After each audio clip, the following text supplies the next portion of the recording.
Hey y'all, how's it going? I hope you're having a good week so far. I have an art supply haul for you today. These are just things I've collected over a couple of different visits to my local art supply store.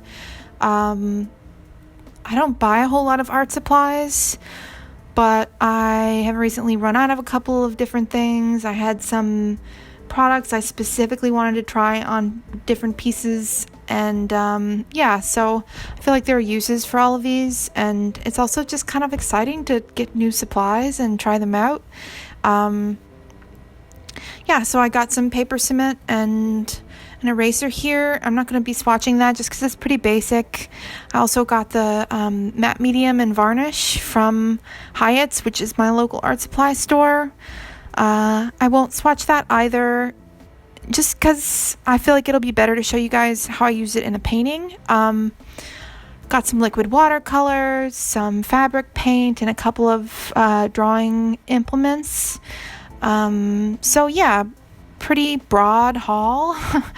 I got some new stuff that I'm excited to try, and then some classics that I'm either revisiting or trying for the first time. I think it's a well-rounded haul.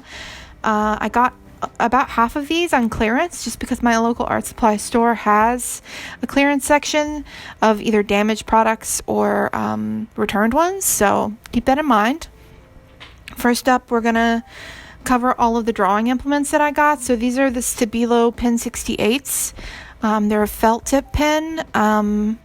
I prefer them over the Pen 88, which is more comparable to a Sharpie fine tip pen.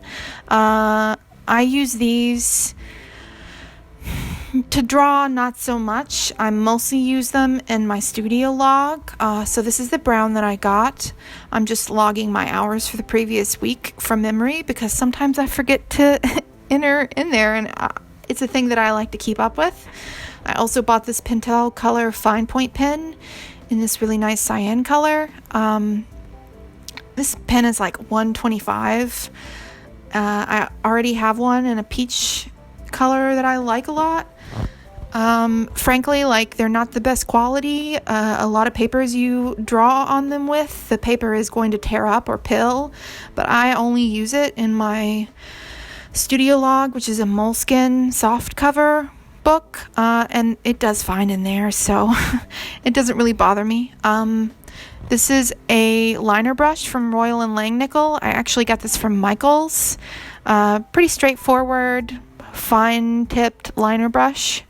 Next up we have a Caran water soluble crayon. I've been using the watercolor pencils a lot in my paintings and drawings, so I thought it would be nice to invest in something that can lay down more pigment at once. I'm excited to, use these in some of my drawings.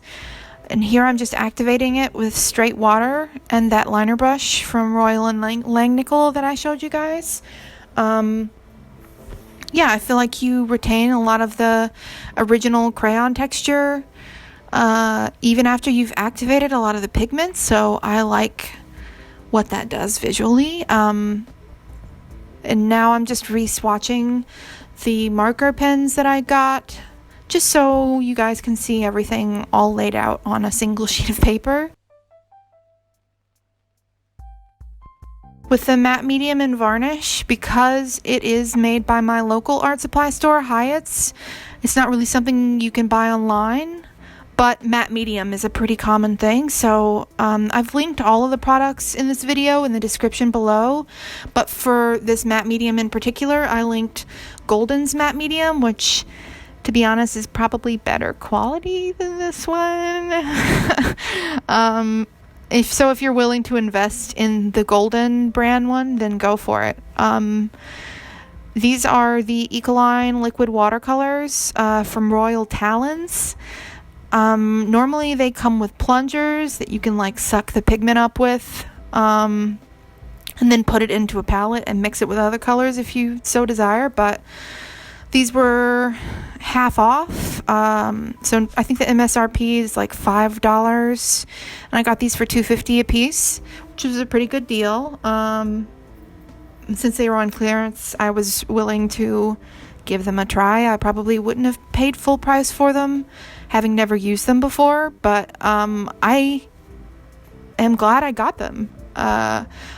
Because they don't have the plungers, I just dip straight from the bottle. If I wanted to mix colors, I could use a syringe or get a plunger from a drugstore, but it doesn't bother me that much right now. This first swatch is of the green that I got. I tried swatching with the liner brush, but I just wasn't picking up enough of the material, so I'm going back to my favorite sable brush from Winsor & Newton. Sable, this is a Kolinsky sable brush, so it's like super high quality. Those are the best for watercolor, I find. And you can see that it just like really sucked up this liquid watercolor. And so I decided to see how far I could go before it ran out of watercolor. And it went pretty far.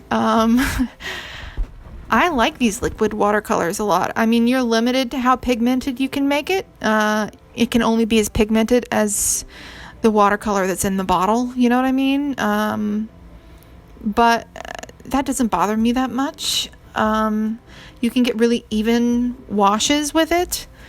Or if you want, you can add large dollops of water and get really interesting blotching and spreading. So there's a lot of variety possible. And I'm into all the colors that I got. This is the lavender, number 548. I've been using a lot of like greens and purples and pinks in my work lately, like jewel toned colors. So I think these are going to get a lot of use. This one is just as pigmented as the green. Next up we have the number 205, this urine in a bottle, essentially. It's a little bit less pigmented than the green and purple, but I'm okay with that. It's still really vivid. I think this will be good for layering over other colors, just to give them a little bit more of a yellow tint. I am most excited about this magenta, number 337, I believe. Magenta, I will never stop using in my work. I just love this color so much. And pinks in general, I'm super attracted to. Now I just wanted to layer each color over one another so you could see how they interacted. I love like layering complementary colors over one another because it can be kind of garish and muddy sometimes, but I like the look of that. This is the white liquid watercolor they make. It's much more opaque than any of the liquid watercolors that I bought. So, I mean, if I were still doing portraits, I would use this as like a highlight, but I mean, it seems to layer over colors well and be pretty opaque. I did do a video review, I've already recorded it, of these ecoline watercolors where I made a painting with them, using them with other materials, and I used all of them in the painting. So stay tuned for that. I'll be posting that within the next couple of days if you guys want to see these in action. Overall, I would recommend them. I mean, they're pretty inexpensive, and it's like a good introductory watercolor, I think. The thing I'm most excited about are these jacquard Dynaflow liquid colors for fabric. They are wash fast, heat fast, like color safe. Jacquard is kind of the cornerstone brand for like high quality fabric dyes. So anybody that I know who's working in fibers is using jacquard pretty much, or natural dyes. I mean, I still use RIT because I'm poor, but this is the chartreuse here. And then we have the black. These are the way they're looking on the paper is very strange. I think after a reflection that the dye is reacting with the sizing in the paper. In case you guys don't know, when you make paper, you're combining paper pulp with sizing typically, which kind of serves as a glue to hold the paper together. And I mean, these aren't made to be painted on paper with, they're made to be painted on fabric. So I'm not really judging too harshly about that weird blotching that happened with my swatches. But yeah, this is the turquoise here. These are very liquid. On the back of the bottle, it says that it's good for silk painting, which sounds fun. But I'm probably going to try and make like painted totes with them, or maybe like do some t-shirts or something. This is the azure blue.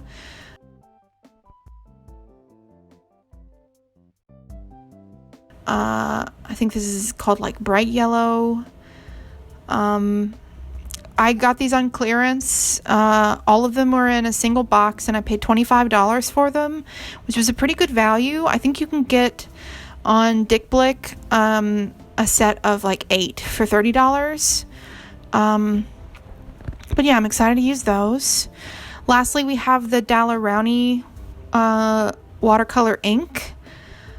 I was thinking I could use this just as a liner ink if I wanted to, you know, have some alternative to black. This is a burnt umber, so it's pretty pigmented and dark. Like nothing terribly remarkable, but I think it will be useful. And this one has a dropper, so I can mix it with other colors pretty easily.